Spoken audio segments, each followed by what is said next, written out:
आज आपण एक अत्यंत हृदयद्रावक आणि विचार करायला लावणारी घटना पाहणार आहोत। ही घटना आहे नांदेड जिल्हा बिलोली तालुक्यातल्या मिनकी गावातील। सततच्या नापिकी आणि कर्जबाजारीपणामुळे एका शेतकरी वडिलांनी आणि त्यांच्या तरुण मुलाने स्वतःचे जीवन संपवले। संपूर्ण समाजाची जबाबदारी या घटनेने अधोरेखित केली जाते।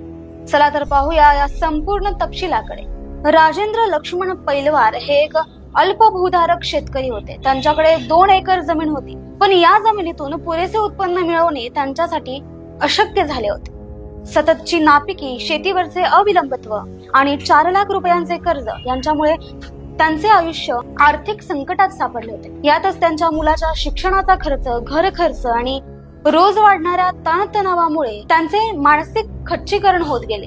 हा ताण केवळ त्यांच्यावरच नव्हे तर त्यांच्या कुटुंबावरही होता। त्यांचा मुलगा ओंकार, जो उदगीर येथे शिक्षण घेत होता, तो मकर संक्रांतीसाठी घरी आला होता।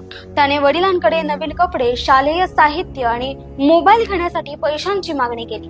मात्र वडिलांनी पैशांची कमतरता असल्यामुळे थांबण्याचा सल्ला दिला। यामुळे नाराज झालेल्या ओंकारने 8 जानेवारीच्या रात्री शेतात जाऊन झाडाला गळफास लावून आत्महत्या केली। सकाळी मुलगा घरी नसल्याचे पाहून वडिलांनी शेतावर जाऊन पाहिले।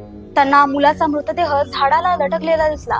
हे पाहताच त्यांनीही स्वतःला तिथेच संपवण्याचा निर्णय घेतला आणि त्याच झाडाला गळफास लावून त्यांनी स्वतःचं आयुष्य संपवले।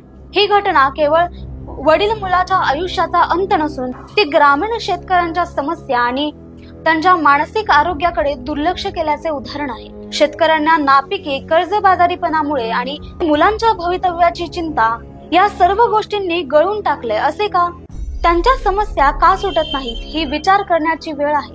ही केवळ शासनाची जबाबदारी नाही तर समाज म्हणून आपल्यालाही हातभार लावणं गरजेचं आहे। शासनाने कर्जमाफी, प्रभावी पीक विमा योजना, तातडीने आर्थिक मदत आणि मानसिक आरोग्यासाठी सल्ला आणि सहाय्य उपलब्ध करून दिले पाहिजे। आपल्याला या प्रश्नांकडे केवळ घटनाक्रम म्हणून नाही तर एका गंभीर समस्येच्या स्वरूपात पाहिले पाहिजे। राजेंद्र आणि ओंकार यांच्या मृत्यूने समाजाला एक मोठं उदाहरण दिले। शेतकऱ्यांचं दुःख हे केवळ वैयक्तिक दुःख नाही तर ते संपूर्ण समाजाचं दुःख आहे, कारण ते जगले तरच आपण आहोत। मित्रांनो, भेटूयात पुढच्या व्हिडिओसह। तोपर्यंत पाहत रहा पहिला नंबर।